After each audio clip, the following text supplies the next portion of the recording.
Isaac Paredes hits 3 home runs against his former team, the Tampa Bay Rays, but it is not enough to propel the Astros to a series victory. They're still looking for their first road series victory since Minnesota, which was over a month ago at this point. We're going to talk about what went wrong over the course of the series and how the Astros can hopefully pick it up as they prepare to start a 10-game homestand starting this weekend.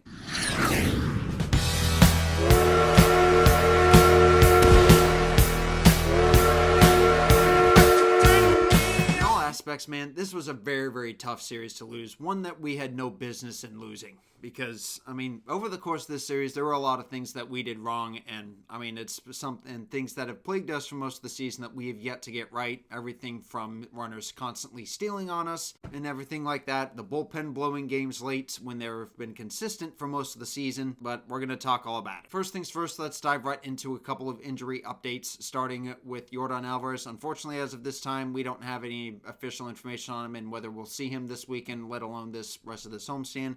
Once again, I was hoping that we would see him be activated this series, but unfortunately that was not the case. Someone that was activated this series, though, was Forrest Whitley, and unfortunately his return did not go very well as he gave up a 3-run blast to Yandy Diaz, which prior to that, it was just a 1-run game in favor of the Rays, but that made it 8-4 Rays to virtually put the game out of reach. This is what makes me question Joe Espada's management in this kind of a situation because, if you're really trying to chip at this game to win, you really should be putting in some of your leverage guys. You didn't use any of them the night before, and I'm a little bit shocked as to why he didn't use them before. Granted, this is a stretch of 17 games in 17 days for the Astros, which is their longest stretch all season, and it will end after this weekend series against the Mariners, but I still question as to why he didn't put in a high leverage guy in this situation to try and keep us in this game. Forrest Whitley, being that he has not pitched in a couple of weeks with that knee sprain, he is not the guy to be putting in that situation. If he hadn't been on the injured list, you'd probably risk it with him. But let's be honest. That was a bad idea. The next injury update we're going to share is a bad one, unfortunately. It has to deal with Fernel Blanco. He was flying back to Houston to be examined by team doctors for elbow soreness. I'm hoping that this is not elbow discomfort or something serious like what Wisniewski was hit with the other day. Because otherwise, we could be having 2 Astros pitchers hitting Tommy John surgery in the same season, which was the case the season before. And that would give us, again, 4 Astros pitchers with having gone down to Tommy John surgery each of the last 2 years. But diving straight into the series itself, the Astros would take the first game early behind a 3 spot in the second inning that would sadly not stand after 6 innings as the Rays would rally to tie it after 6.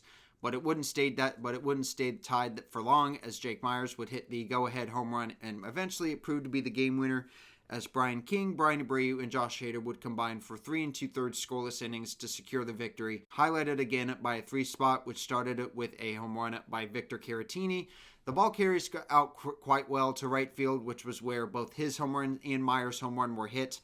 So we were able to take advantage of that. Cam Smith and Chas McCormick would follow with RBI doubles a couple batters later to make it 3-0 Astros after 2. Like I had said, that lead would not hold as the Rays would rally to tie and would make it a 2-1 game in the 5th inning with a home run by Danny Jansen. And then in the bottom of the 6th inning, Yandy Diaz and Jose Caballero would hit back-to-back doubles to tie the game. And then, like I said, didn't stay that way for long as Meyers would hit the go-ahead home run to put us in the lead for good. And then the bullpen would take care of it from there. But unfortunately, the bullpen could not get it done the same way in Game 2 of the series as they did on Monday, as despite the Astros being up 2-0, needing just a couple of outs left from their bullpen, granted they were coming into this game shorthanded, but even then the inexperienced guys just could not get it done. Isaac Paredes would hit a home run in the 3rd inning against his former team, one of 3 home runs he'd hit in this series. So, despite him having a good series, Jonathan Aranda would hit a 2-out, 2-strike single off of Stephen Okert to tie the game at 2, and then eventually in the bottom of the 9th inning, they would rally against him to walk it off on a sac fly.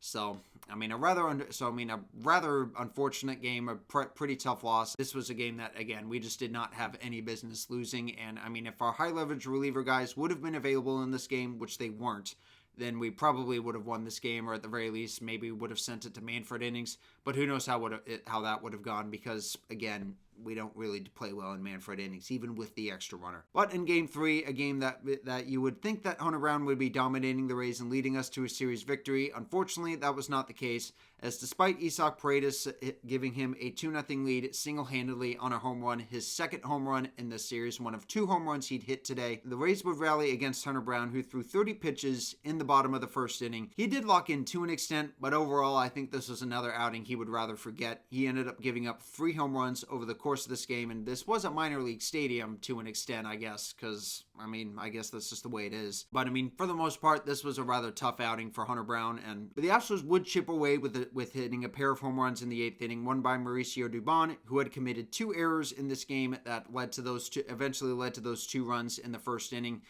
He did, of course, redeem himself defensively by making a stellar catch in the 3rd inning, but ultimately, like I said, it just was not enough to keep the Astros in the game and lead them to a win. Again, he would hit a home run to lead off the 8th inning, and then Isaac Paredes would also hit another home run of his own, his 3rd home run this series, to make it a 1-run game. But in the bottom of the 8th inning, like I had said earlier, Yandy Diaz off of Forrest Whitley, fresh off of missing most of the month with that knee sprain. Obviously, that rustiness clearly got to him, considering that blast by him would put the game out of reach at that point and make it 4-8 Rays. And that would be the final score in this game, as the Astros would lose yet another series on the road. They have yet to even win a series on the road. We need to lock it in on the road.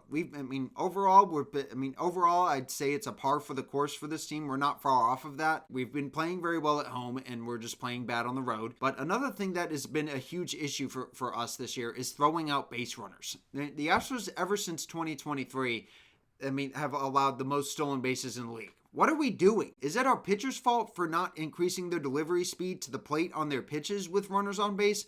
Or do our catchers or do both of our catchers have noodle arms with getting these strong throws out to second base? They've only thrown out, I think, maybe 2 or 3 base runners between Caratini and Diaz.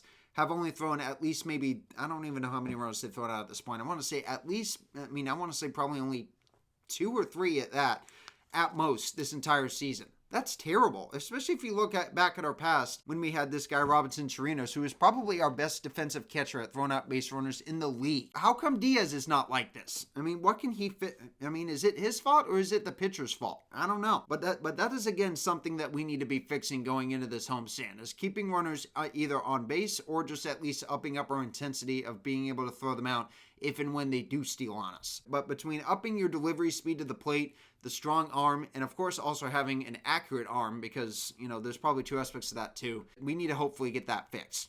Because otherwise that's just going to be an easy way for teams to be winning on us. And that was the case in Game 2 of the series for the Rays, when the Rays had gotten the first 2 men on against Stephen Okert, and they would execute a double steal on us to eventually set up the game-winning play. Tough series for the Astros, but hopefully they can pick it up, because we've got a 10-game homestand on deck starting tomorrow night, or I guess maybe tonight, as when you guys are probably seeing this. But I think this is the time when the Astros can hopefully go on a good win streak, hopefully pick up a couple of series wins. I'm hoping for at least 7 wins across this 10-game homestand, preferably more than that. At least a winning homestand for sure, but at least 7 wins is what I'm going to be hoping for at this point, which, that would be a lot of a tough ask, because that would involve us in taking at least 3 games against the Mariners, who have one of the best pitching rotations in the league, for Pete's sake. And also a rotation that we have mightily struggled against these past few years. And I guess that's kind of what the Mariners are like, seeking revenge on us after what we did to them a couple years ago in the playoffs. But we need to up our game a bit. We're in our home comforts. This is when we can go on a good run. So let's lock in. Give me 7 wins and I'll be happy. That's going to do it for this video, guys. Leave a like if you guys enjoyed. Subscribe if you're new. If you want to watch any of my other videos, again, click these cards here above my shoulders. Leave a like if you guys enjoyed, like I said, and I will see you guys in the next one.